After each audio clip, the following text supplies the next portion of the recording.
Hello, hello, everybody. We are super excited to be back with you this week. Another episode of High Vibinate here to help you live your best life, raise your vibration, heal, feel good, talk about fun spiritual stuff, manifest our dreams. We are here for all of it. And today it's just Lindsay and I, no guest, but kind of we have guests in an energetic way because we're going to do one of our favorite things, which is go through Reddit boards and answer people's questions about topics that we want to share information on. So today in particular, we're going to talk about some hypnosis stuff, some manifesting stuff, and answer people's questions online that we selected that we feel like represent the questions of lots of people out there. So whether you're new or you're already in the space or you just like hearing and talking about these types of things, this is the conversation for you. So now, real quick, if you have any questions about anything, email them to us because we'd love to answer them for you. Also, if you have a topic that you want us to explore Reddit board in particular, let us know because we want to branch out. I was thinking also, Kels, we could do one later about like self-love boards or something. I know there's one. Self-care, I know there's a self-love board. We'll dive into that next time on our solo rampage of boards on the internet. These are really, really fun. Let's just dive right in because I can't wait. Okay. You want to go first? You go first. Okay, I'll go first. So we thought it'd be really cool, like Kelsey said, if I do some hypnosis questions that I feel like need to be answered. And then we will also go into some manifesting ones. It's just so much fun. So the first one that I found kind of, as I mentioned to Kelsey, touches on both of these topics. It says, the title is Limiting Beliefs About Being Worthy of Financial Success. This is from Hoppy999. Cool. I have a problem of when I make a certain amount of money, I seem to do stupid things and lose it or self-sabotage myself unconsciously. I come from a working class family and blow a lot of money when I reach a certain amount. Looking into hypnotherapy, do I find out what in my past could be thinking I'm not worthy of financial success, or do I do hypnotherapy to try to change my subconscious beliefs for my future? Okay, so obviously this has to do a lot with manifesting too, which, as I always say, hypnosis is really just another form of manifesting. It's getting your mind and your energy on the same page as your conscious desires so that your whole being is kind of working toward your goal, which is what this is what we do with manifesting. Yeah, it's an avenue, a tool and an avenue to release the blockages and clear your energy and focus your energy and get all of your mind on board, because our subconscious mind is doing a lot more manifesting than our conscious mind is, which is why it's good to do the shadow work, to dive into the depths of your brain, to figure out what's hiding in there, because that is a lot of your point of attraction. So this is why I wanted to do this one, because it kind of, if there's a Venn diagram of like clinical hypnosis and manifesting, this would be one of those things. And a lot of things are. Now, anytime you have a goal or desire or an ambition of any kind, and it's not happening, or it feels really, really hard or uncomfortable, it's generally because there's something in your subconscious and your energetic field that is kind of like, no, that's not what we talked about, right? So that seems to be what's happening here. Now, the questions are, do I find out what happened in my past that could be making me think I'm not worthy? Or do I do hypnotherapy to try to change my subconscious beliefs? Well, the answer is really you could do either.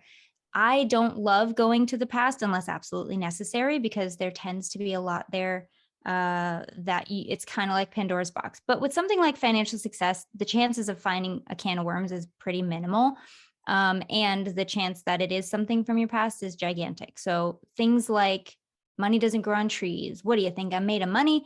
Or just the idea that you have to work really, really hard for your money. You know, we've kind of all come from different versions of this, and unconsciously our parents do mean well, our caregivers mean well, but these things will kind of sink in as true. And so we go our whole lives thinking these things are true unconsciously. So we are operating from that perspective, where if you decide to take charge of what's in your subconscious and in your energy field, you begin to actually shift the reality around you.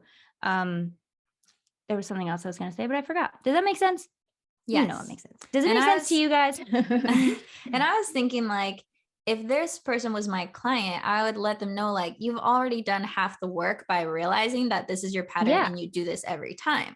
So now that you've become aware of your self-sabotaging and how you do it, now your work is to notice when you're doing that, like, oh, I'm spending all my money again, or I made this much, like I'm probably going to do what I always do.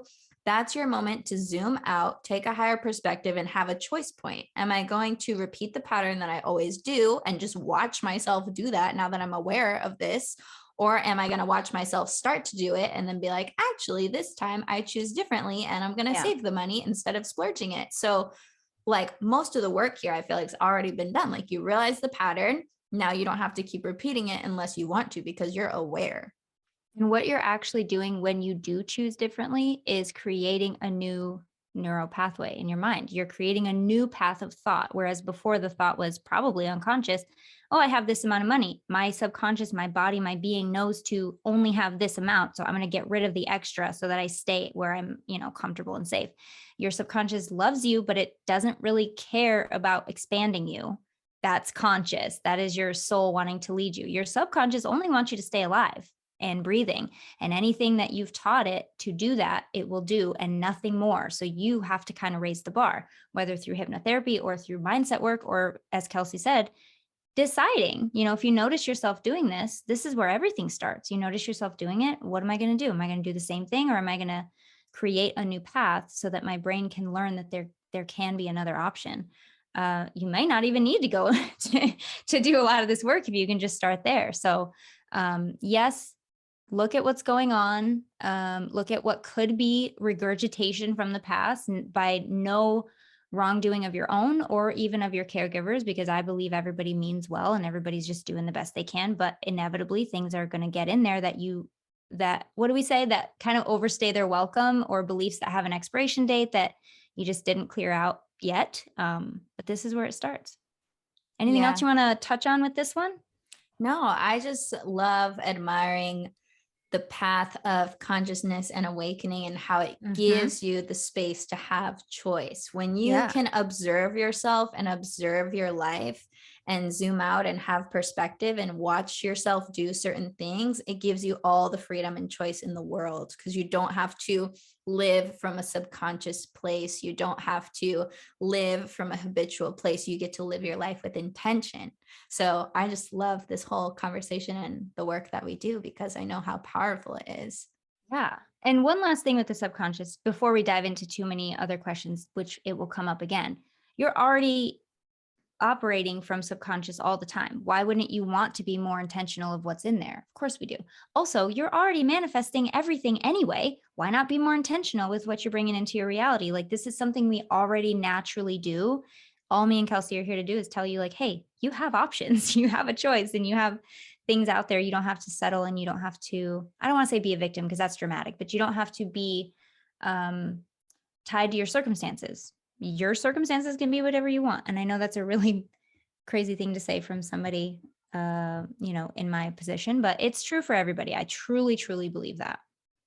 Yeah, not all the time, because you don't have control over everything all the time. But what you do have control over is the things you're aware of, right? So that's where we and your can reaction. make the changes. Yeah. Yeah, that's where we have the power, the empowerment, and we can make the changes. I like it. What's the next one? Do you want me to pick a question? Oh, girl, it's all you now. Okay. You do one, I do one. Ones that I found. This one's funny. Posted by King Raw 864. This was 7 hours ago since we recorded this. And mine was 7 days ago. Oh my gosh, lucky number 7 today. Fun fact about number 7. It is not a lucky number when it comes to Feng Shui of your home. Did you guys know this? Yes. See, so that's another Reddit board we could go to. Yes. So number 7, like, everyone's like, oh, such a spiritual number, very lucky, yada, yada, which, like, I feel like it is. But for some reason in Feng Shui, if all the digits of your house address, once you add them up and simplify them down to one digit, if it's a 7, that is, like, not ideal under any circumstance. So is there a reason why? Is it just because it's an odd number? So no. Number 7, I would say, out of all the numbers of a house number, is like the worst one. And this is coming from a Feng Shui expert who's my mother's friend, and she does this for a living. And she said, for some reason, the vibration of the number 7 home, like people in those houses are always fighting, getting divorces. You'll always find number 7 houses on the market because there's a lot of turnover in them. And she said the only way, like the feng shui cure, is to always have it under construction. So if the house is always under construction, that leaves things more open to have a better outcome. But if you're just living in a number 7 house and you're having life problems, like it could have something to do with it. Wait, so does that mean like if there's a 7 in your address or like what? No. So if my address is 1, 2, 3, so we add it up, 1 plus 2 is 3 plus 3 is 6. So that's a 6 house. Does that make sense? You have to add up all the digits separately. And then if they add to like 24 or something, then you would add 2 plus 4. You just keep adding and adding and adding. So mine's a 1. Digit. Is 1 good? Yeah, 1's great. Is it? No, mine's a 2. I'm sorry. Because wait, no, hold on. 9 plus 1 is 10, which would be 1. Okay. Right. Yeah. So you have a 1 house. So 1 is like a number of possibility, manifestation, like getting started, openness. It's like the first number out of 10. So crap. So many people are going to be like, my house is a 7 house. What do I do? So if your house is a 7 house, basically move or renovate it all the time. That would be my advice. And also, so what you're saying is when we look for a new house, don't let it be a 7 house. Yes. And I literally drove my boyfriend crazy with this because we just bought a new house and the 7 houses on the market are always like the biggest ones with the best deal. And you're like, oh my God, I want to live there. Like, look at this deal, such a steal. But that's because they're always for sale because people don't want to live in them. Because when people do, it's like a bad situation. So okay, but also my sister lived in a 7 house and that was like the worst time of her life. So what? Yes. Now I'm going to be looking at every house I've ever lived in. And what happened to in the those feng houses. shui experts, 7 houses are the least good juju. Okay. ones. Well, for those people that are freaking out, I will say before we moved into this house from 2011 to 2017, I did live in a number 7 house because I just added it up and I just realized it was. That was the house I had my first 2 kids in. That was the house that have so many good memories for us, but we kind of outgrew it. So we did move to a bigger house, but you can have good experiences in a number 7 house just from my experience. I mean, not everything is all good or all bad. I'm just saying if you have a choice, probably if you have a choice. Oh goodness. All the real estate agents are going to be after me now after this episode. What are you talking trying to about? sabotage my 7 houses. But I mean, people use numbers for energy for picking homes. Mm-hmm. Like in China, people don't like for their address to have 4 in it because 4 means like death in their culture. So they're not about that death vibe. So they're like, no, I'm not going to live here. Like my dad's a real estate agent and he's had Chinese clients who will be like, no, I don't want to see that house because it adds up to a 4 or it has a lot of 4s in it. Hang on. Your dad's a real estate agent and your mom is an interior decorator. Yeah. Has there been a better match in the history of the world? No. And I always tell them they need their own show. Like, you guys need your own show, but they're going to start flipping houses soon. So, maybe there's a show in their future. That is cool. Oh my God. Let's get to this question. Anyway, so we went on a 7 tangent, but I needed everyone to know, like, this is important. Okay. So here's the question. It says, just thought of something. Is it me, or does it seem like the less you know about the law of attraction, the easier it is to manifest? I remember manifesting things in my past, not knowing anything about the law of attraction. Now that I've done plenty of research on it, seems like it's difficult to manifest anything. This is what we call getting in your head. Yeah, I think this is pretty relatable. Yes. It's normal and natural to start to like overthink everything once you know, quote unquote, too much, Mm-hmm. There is a certain level of ignorance is bliss because you're not aware of what you're doing wrong. I think that is where I would get super analytical is like, well, now that I know all this stuff about manifesting, like, how do I do it exactly right? And if you don't feel like you're doing it exactly right, you assume that you're getting it wrong because you know the ins and outs. That can be a trap because you stop factoring in your emotions and you stop factoring in how it feels to manifest. Yeah. And the whole narrative of like, this is the right way, this is the wrong way, I'm doing it wrong. Those aren't really the right questions to be asking yourself. Like, that's not really a beneficial approach. Not at all. When you learn about manifesting, the point is to helpfully empower you. And if you're doing anything quote unquote wrong, it's not that you're doing anything wrong. It's just that you have resistance. And once you get to a certain, I don't know, level or knowledge base, you can, instead of asking the question, what am I doing wrong? You ask yourself, where might I be holding some resistance? How can I work through that?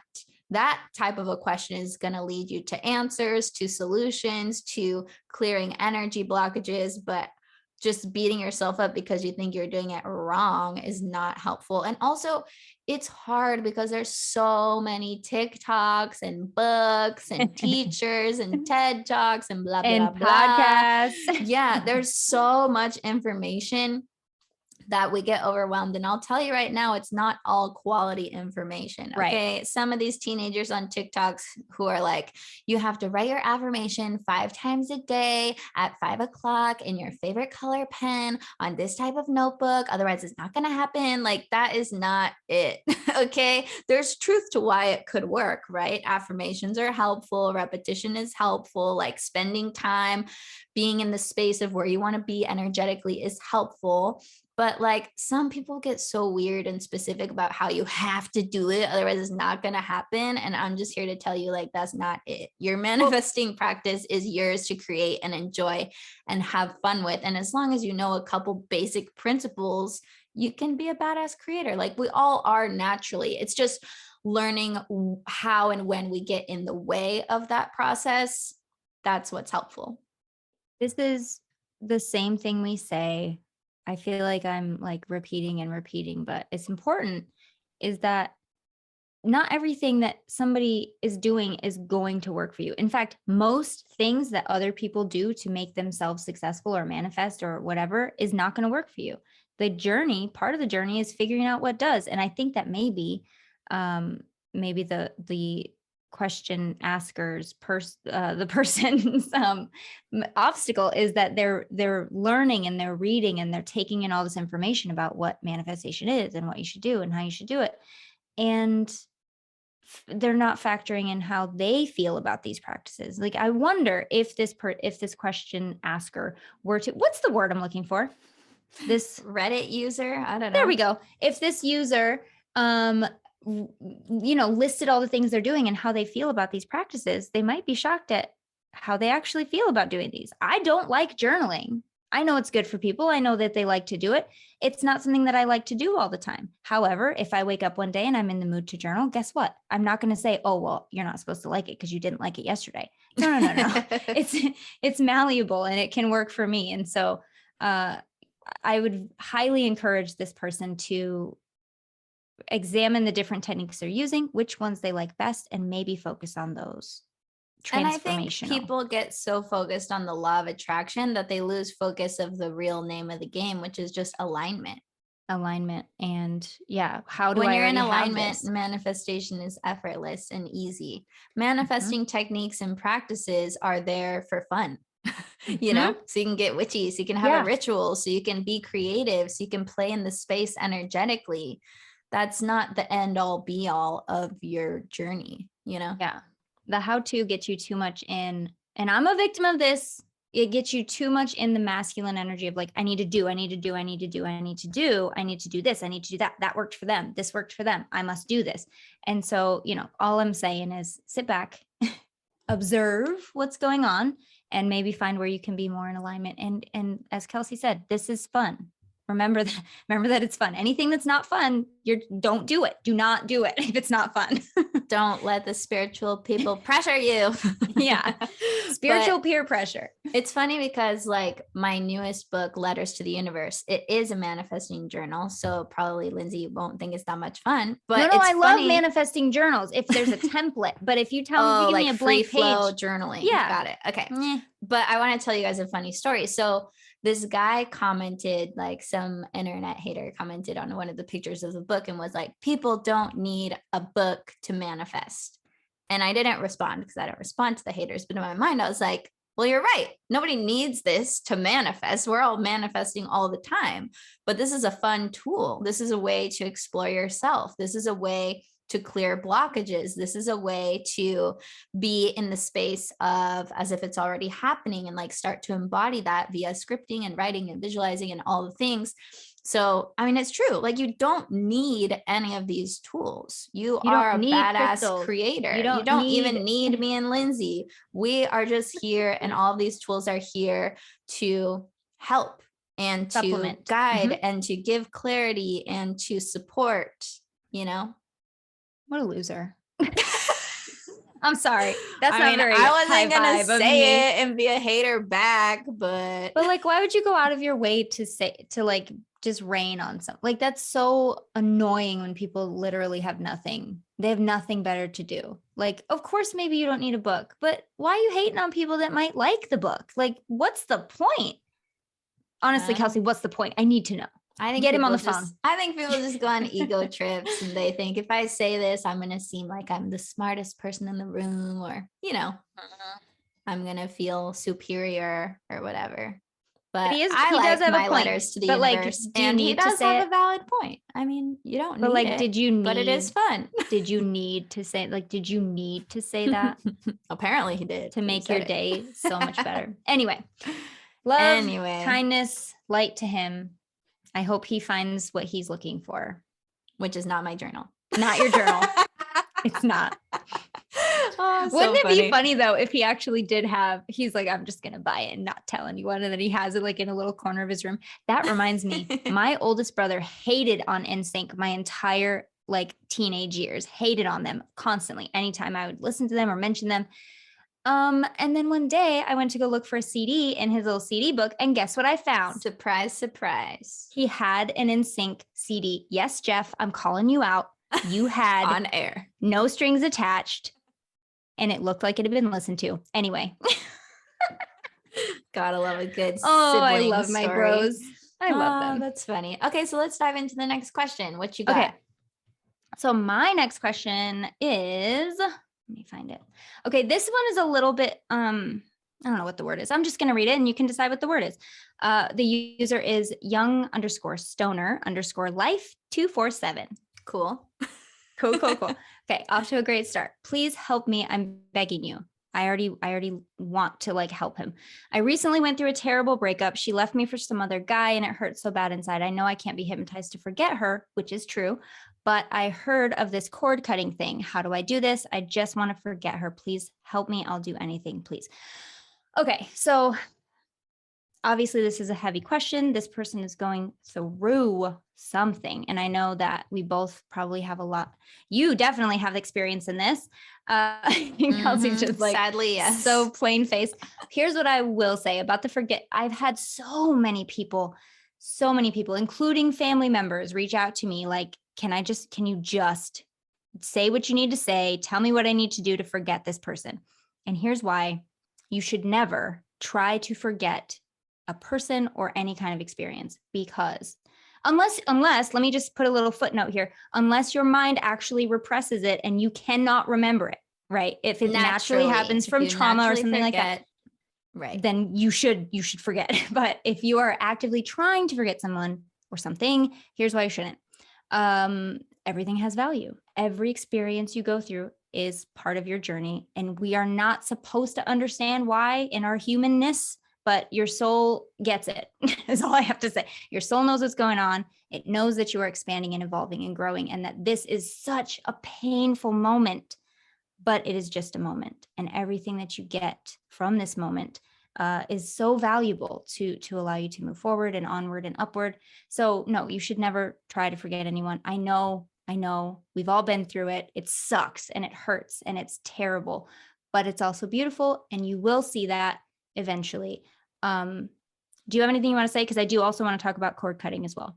Yeah, let's put that aside for a sec so we can go into cord cutting, because it's important.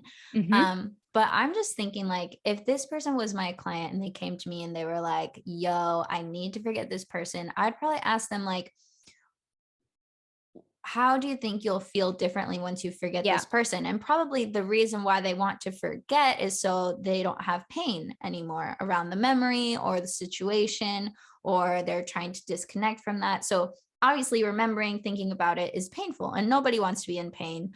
So that's super understandable. But then that's an opportunity to address some painful things and create space for healing there, then you don't need to forget the person in order to not have pain. Because I think a lot of people have experienced, like, in the beginning of a breakup, to think of someone as really painful. But once you're like with your person, however many relationships later, you think of that relationship and you laugh, or you remember the lessons that you learned the hard way, or you remember the good times you had together, and it's not painful anymore. Like, wounds heal on their own. And then it's like an actual wound on your arm, right? In the beginning, it's a cut, it's open, it's painful, you get salt on it, you're sweating, it hurts, like it rips open when you're doing something active, like it's fresh, right? Years later, it's a scar. You still see it, you might still be able to feel it on your arm, you know it's there, but you're not in pain anymore. It just is a part of the story. It just happened. And the biggest, okay, so yes, you don't want to feel pain anymore. And yes, in that moment, it's almost impossible to see any good that can come out of the situation, right? Because all you feel is the pain, and all you're experiencing is the bad. I remember right after do you mind if I talk about your bad breakup? Not like details, but when we had a conversation very fresh after, you even volunteer. I don't think I asked you this. I think you just said, like, I know it's probably like for the best, but I just can't fucking see it right now. And it's just like, we can't. It's not possible to be able to see months and months down the future, or even weeks in the future, when you are okay and when it hurts less, and when you can see, oh, okay, well, I'm so glad that didn't work out the way I wanted it to, because fill in the blank. And it's different for everybody, but everybody has that. When you choose to forget someone, or if you could, for instance, forget, you lose the lessons, you lose the experience, you lose the value with that person. The other side of this is the feeling of, this hurt me so bad that I never, ever, ever want to get into another relationship again. Now, that is the opposite side of the same coin. It's, instead of forgetting somebody and losing the value, now you are just not going forward. Even though you have the value, you're also taking all the junk with you. You're not able to separate. I don't need the narcissism. I don't need the toxic relationship, but I will take this valuable lesson with me. Like, we don't necessarily always have the ability to do that. So segueing into cord cutting, that is kind of exactly what it does, is it releases you from the junk energy of this person and the toxicity and all the crap that they put you through, and allows you to empower yourself to only take the value, the lessons, the strength, the wisdom gained, all of the good, the diamond in the trash, as Pete Davidson would call himself. He just called himself that recently, and I thought it was the best metaphor ever. It is the diamond in the trash. When you're able to say, I am done with this person, I hold no energetic ties to them, closure, I'm moving forward, but these are mine to take. I earned this value, I earned this wisdom, I earned this diamond, so I'm going to take it with me. Now, I actually have, sorry, shameless plug real quick, I have a cord cutting hypnosis in the membership. And I also have a release from toxic relationship hypnosis that I just put in there like a week ago. But the basic process is this: if you don't want to do like a hypnosis for it, you really could, there's so many ways to do this. One of my favorites is just like visualize the person standing in front of you, which may be painful, but remember, you have complete control. You always have complete control in your own mind. And then just say what you need to say to them in your mind. You don't have to go into a full hypnosis, although it does help. and visualize that cord, and then use whatever cutting tool that you want. You can use, I like to use golden scissors because it's just like, makes me feel nice. You can just snip the cord and then just leave them there and walk away. Like, visualize that in your mind. If you have trouble visualizing, you can sense it in some way. But remember, you always have control. That's a very simplified way to do it, but the hypnosis obviously goes into much more detail and allows you to go much deeper, so that if you do, or if you are able to experience it, it can have really long lasting changes. And the whole idea is just, you get to leave the junk and keep the value. That's a big part of any kind of healing, isn't it? Is just leave the junk behind. You're ready, and just take the value. You don't have to go so extreme always. Yeah. And important to note, sometimes you're not ready. So That is honor true. that too. Like sometimes when you're really in this mode of like, oh, I need to forget them right now. I can't be in this pain anymore. Like you might not be ready to like cut any cords. So just do it Yeah. in your own time. Honor You know, yourself, listen to yourself. And also you can call in Archangel Michael when you do cord cutting mhm. work, because that is like an energy that can help you. And if you're not ready, you know what we're going to say, Kelsey, and we're going to tell them to do. We're going to tell them to sit in it and just feel it for a minute. And so it's okay to be sad. It's okay to miss people. Exactly. It's okay to be sad. sad. It's okay to grieve. It's okay to want it back. It's okay to not know why it happened. It's all part of the human journey. And maybe when you do let yourself just kind of feel it for a minute, for a little bit, then you will be ready. But it's all in your own time, and you should never try to rush anything. You should never try to bypass anything. What would you say to yourself looking back on those moments? I mean, you kind of already did say it all, but like in those moments when I was very heartbroken and abandoned and confused, I would say I would just give myself like a future timeline pitch and be like, yo, this is happening so you can be a badass teacher of self-love. This is happening so you can be with someone who's much better. And this is happening to help you experience when you do have a relationship that's beautiful, to actually know the value of that because you've experienced the opposite. Yep. Oh, see, that's beautiful. That's exactly. We talk about contrast all the time. Like, how are you going to know? How could you ever know what you get to have if you are stuck with less than what you deserve? Oh, Yes. gosh, you get to have so much. Listener, reader, asker of the question, you get to have so much. What is it? Pot smoker 247. I don't know. What is it? How old are these people? Is everyone on? I think everyone on Reddit's like a teenager. I don't know. I would assume so, but I'm also like really old. So this was young stoner life 247. Well, so probably young, so pretty young. Okay, well, that was a great question. Good luck on your journey. We are sending love. We know it's hard. We do know it's hard. Sending you all the good vibes. Okay, what's next? Should I pick another question? Yes, pick another question. How are we doing on time? Oh, we're doing really good.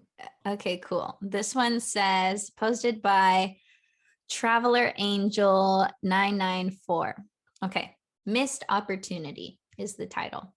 I wanted that job so bad, so in the past few days focused on how to manifest it. However, when the job was posted, somebody already took it. What does it mean? Does the universe not want to give me this job, or am I doing something wrong? They say when an opportunity closes, there is a new one for me, ? I'm confused now. I really wanted it.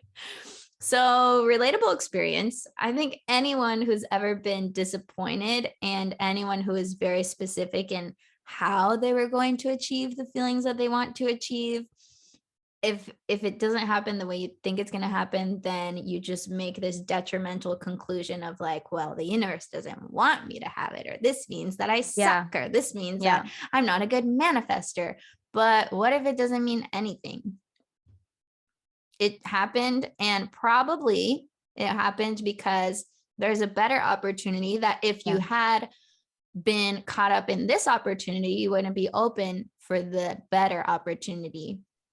Hey there, we hope you're enjoying this episode so far, but if you want to listen to the whole thing, we're going to invite you over to our podcast. Either search for High Vibing It on iTunes, Spotify, wherever you guys listen to podcasts, or even better, if you want to watch the extended video version of this episode that's even longer than the actual podcast itself, head over to our Patreon at patreon.com/highvibe. Lindsay, tell them what's awesome about the Patreon. Patreon is where we have all of our extended episodes. As Kelsey said, we have it on video, so you can actually see the things that we're talking about. Sometimes we have visual aids, and it's nice to know what we're talking about. We also have hangouts that we do sometimes that are exclusive to Patreon people. And you can get started with all of this and bonus content and everything that we have only for the Patreon people for as little as $3. I think it's $3.33 a month. And that's it. And you guys can get all the benefits and all access to everything that we put in there. Really cool. It's really cool, really fun, super easy to join. And you guys don't even have to do that to finish this episode. If you're like, screw it, I don't want to pay any money, I just want to hear the rest of this episode, go to our podcast, High Vibe in It, search for it wherever you listen. It's totally free. Either way, enjoy the rest of the show wherever you choose to enjoy it. And we will see you guys next week because we do a new one every week. Adios. Bye.